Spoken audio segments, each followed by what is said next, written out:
अब हम बात करते हैं यहाँ पे वायरल हेपेटाइटिस की। तो वायरल हेपेटाइटिस मेनली आपके ए, बी, सी, डी और ई, ये 5 तरीके के होते हैं और इसको हमें 2 कैटेगरी में हमने डिवाइड किया हुआ है और उसको भी हम 2 कैटेगरी में डिवाइड कर देते हैं। फर्स्ट है आपका इसमें ए और ई और सेकंड है आपका बी, सी और ई, तो बी, सी और डी। तो इसमें फर्स्ट जो कैटेगरी है आपकी ए और ई में, ये बेसिकली हमारे जो इन्फेक्टेड जैसे पानी हो गया है या खाने की कोई भी सामान है उससे फैलता है और ये बेसिकली जो है आपके बरसात के दिनों में फैलता है, यूरिन के थ्रू फैल जाता है। फॉर एग्जांपल अगर किसी को भी हेपेटाइटिस की प्रॉब्लम है और जैसे खुले हुए स्ट्रीट फूड होते हैं वहाँ पे वो लोग जो है अच्छा पानी यूज़ नहीं करते हैं खाने के लिए, अगर वो लोग इन्फेक्टेड पर्सन का पानी अगर यूज़ करते हैं तो तब भी ये बीमारी हमें फैल सकती है। अब बात करते हैं हम आपकी जो वायरल है बी और सी के बारे में। तो ये आपका बेसिकली जो इन्फेक्टेड ब्लड होते हैं उसके थ्रू फैल जाता है।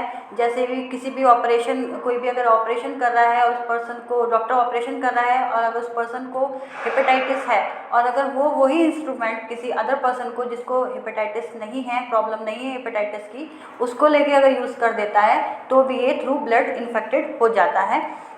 और जैसे आपके टैटू बनवाते टाइम बहुत से लोगों को शौक होता है कि टैटू बनवा रहे हैं, आजकल बहुत ट्रेंड में है टैटू का फैशन, तो ये चीज़ हमें ध्यान रखनी चाहिए कि जब भी कभी भी हम ऐसी चीज़ इंस्ट्रूमेंट यूज़ करते हैं तो वो बेसिकली जो आपकी निडल है वो स्टेलाइज होनी चाहिए। ये चीज़ों का हमें बहुत ज़्यादा ध्यान रखना चाहिए।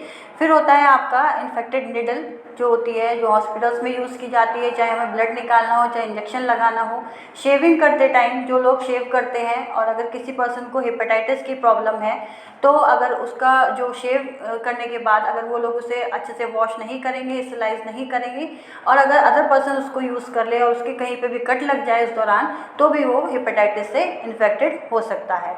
फिर हम बात करते हैं आपके जो है वायरस, जो आपका हेपेटाइटिस जो वायरस होता है, बी वायरस जो चलता आ रहा है और जो ये वायरस है अगर लिवर तक पहुंच जाता है हमारे, तो क्या होता है इसमें वहाँ पे हेपेटाइटिस की जो बी और सी की स्थिति है वो डेवलप हो जाती है। मीन्स अगर हमें हेपेटाइटिस बी और सी है और अगर हमें इसकी बीमारी की जानकारी चाहिए तो ये क्या होता है कि जो है बहुत जल्दी पता नहीं लगता है, एक टाइम पीरियड के बाद जो है इस बीमारी का हमें पता लगता है।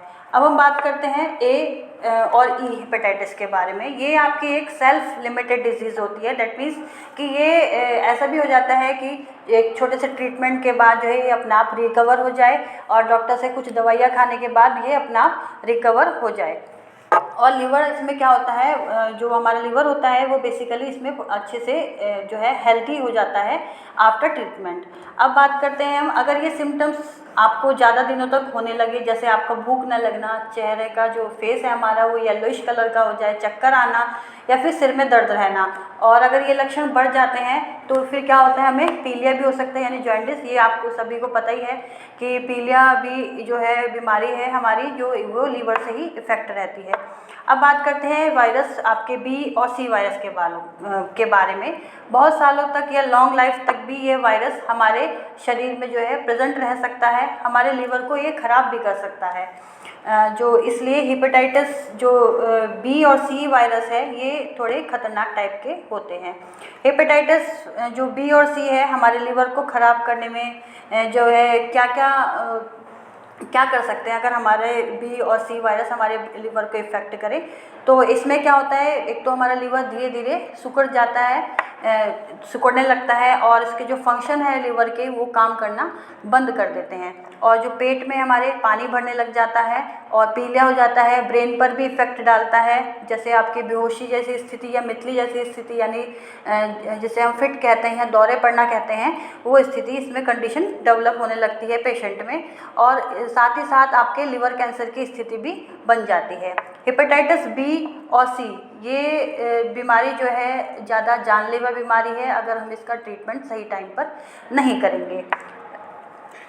अब हेपेटाइटिस बी और सी के लक्षण क्या क्या हैं, तो इसमें इसके जो लक्षण रहते हैं वो नॉन स्पेसिफिक रहते हैं, जैसे भूख कम लगना है, चक्कर आना है, कमजोरी है, हल्का बुखार हो गया, मितली हो गई या पीलिया हो जाना है।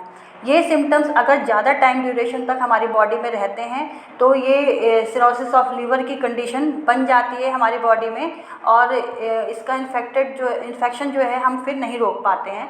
इसलिए सही टाइम पर ही हमें डॉक्टर से कंसल्ट कर लेना चाहिए। हेपेटाइटिस बी और सी ऐसे वायरस होते हैं जो कि एक्यूट और क्रोनिक, जो हेपेटाइटिस है दोनों तरीके से ये काम करते हैं हमारी बॉडी में। हेपेटाइटिस बी और सी का जो दुष्परिणाम है, या फिर कह लीजिए कि अगर ये हो जाए तो उसके क्या क्या परिणाम हो सकते हैं। तो आपका फर्स्ट है इसमें एक्यूट हेपेटाइटिस का अर्थ होता है, यानी जैसे कि अगर हमें कोई इन्फेक्शन हुआ है तो कुछ समय में वो धीरे धीरे ठीक होकर अपने आप हमारी बॉडी जो है रिकवर कर लेगी और लीवर हमारा जैसे था वो बेसिकली वैसे ही अच्छा और हेल्दी हो जाएगा अपने आप। और क्रोनिक का अर्थ होता है अगर ये वायरस हमारे शरीर में हुआ है और ये लंबे समय तक बना रहा है तो उसे हम क्रोनिक हेपेटाइटिस बी कहते हैं। हेपेटाइटिस बी और सी से मोस्टली 80 to 85% तक लीवर हमारा ख़राब कर देता है और उस स्थिति को हम लिवर सिरोसिस कहते हैं।